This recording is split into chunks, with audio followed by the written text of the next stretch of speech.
हम जब भी कोई झील, तालाब या नदी देखते हैं तो उनमें भरा हुआ जल प्रायः गतिशील या बहता हुआ दिखाई देता है। इसी प्रकार विशाल सागर का जल भी कभी स्थिर नहीं रहता, बल्कि अलग अलग कारणों से उसमें किसी न किसी प्रकार की हलचल होती रहती है। यह हलचल ही सागर की गतियाँ यानी ओशियन मोमेंट्स है। समुद्री गतियाँ 3 प्रकार की होती हैं: वेव्स, करेंट्स और टाइड यानी लहरें, धाराएं और ज्वार भाटा। हेलो दोस्तों, मेरा नाम है सूरज और स्वागत है आपका एक और शानदार वीडियो में। आज के इस वीडियो में हम लोग समुद्र में लहरें क्यों आती है, समुद्री लहरों और समुद्री धाराओं में अंतर क्या है, इसके बारे में जानेंगे।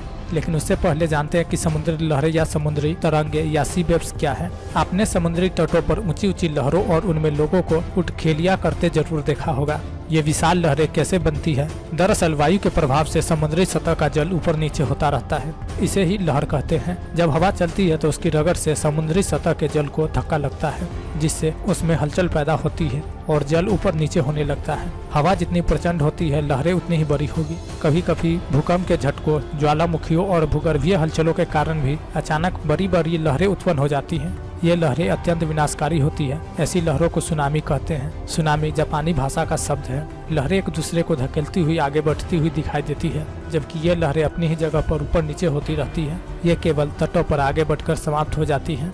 किसी भी समुद्री लहर के मुख्य रूप से 2 भाग होते हैं। ऊपर उठे भाग को श्रिंग यानी क्रेस्ट और निचले भाग को गर्त यानी थ्रो कहते हैं। लहरें मुख्य रूप से पवन के दबाव और घर्षण के कारण बनती हैं। लहरों का आकार और बल 3 बातों पर निर्भर करता है: पवन की गति, पवन के बहने की अवधि, पवन के निर्विघ्न बहने की दूरी। यदि पवन 160 किलोमीटर प्रति घंटे की गति से 50 घंटे तक 1600 किलोमीटर से अधिक दूरी तक निर्विरोध और निरंतर चलती रहे तो वह जल से 15 मीटर ऊंची तरंगों या लहरों का निर्माण कर सकती है। खुले सागरों में 1.5 मीटर से 4.5 मीटर की ऊंचाई वाली लहरों का बनना एक सामान्य घटना है। शक्तिशाली तूफानों के समय यह ऊंचाई बढ़कर 12 से 15 मीटर तक हो सकती है।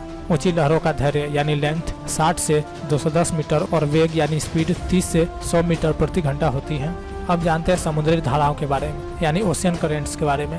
समुद्र में नियमित रूप से किसी निश्चित दिशा में क्षैतिज रूप से हॉरिजॉन्टली प्रवाहित होने वाली विशाल जल राशि को धाराएं कहते हैं। सागरीय गतियों में धाराएं सबसे ज्यादा शक्तिशाली होती है, जो किसी भी स्थान के तापमान को प्रभावित करने में एक निर्णायक भूमिका निभाती है। इनके द्वारा सागरीय जल हजारों किलोमीटर तक बहाकर ले जाया जाता है। तापमान के अनुसार धाराएं 2 प्रकार की होती है: गर्म धारा और ठंडी धारा। गर्म जल धारा यानी वार्म करेंट्स, जो जल धाराएं गर्म क्षेत्रों से ठंडे क्षेत्रों की ओर चलती है, उन्हें गर्म धाराएं कहते हैं। ये धाराएं प्रायः भूमध्य रेखा से ध्रुवों की ओर चलती है। इनके जल का तापमान इनके मार्ग में आने वाले जल के तापमान से अधिक होता है, इसलिए ये धाराएं जिन क्षेत्रों में चलती है वहाँ का तापमान बढ़ा देती है।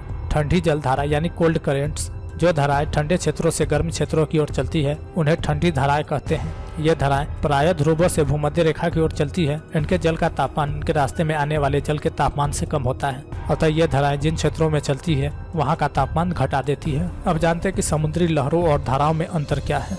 लहरों में समुद्री जल एक ही जगह पर ऊपर नीचे होता रहता है, जबकि धाराओं में जल हजारों किलोमीटर तक प्रवाहित होता है। लहरों के चलने की दिशा और गति निश्चित नहीं होती है, जबकि धाराओं की दिशा और गति निश्चित होती है। लहरें वायु के थपेड़ों से उत्पन्न होती है, जबकि धाराएं पृथ्वी के घूर्णन, जल के तापमान की भिन्नता, लवणता आदि कारणों से उत्पन्न होती है। भूकंप और ज्वालामुखी के कारण उत्पन्न विशालकाय लहरें कई बार विनाशकारी हो जाती है, जैसे सुनामी, जबकि धाराएं कभी विनाशकारी नहीं होती। यह सदैव शांत बहती है। लहरें जल की ऊपरी सतह पर दिखाई देती है, जबकि धाराएं स्पष्ट रूप से चलती हुई दिखाई देती है। आज का वीडियो आप लोग कैसा लगा कमेंट कर बताएं, और इस मजेदार वीडियो के लिए लाइक, शेयर और सब्सक्राइब करना न भूलें। मिलते हैं अगले वीडियो में, तब तक के लिए जय हिंद, जय भारत।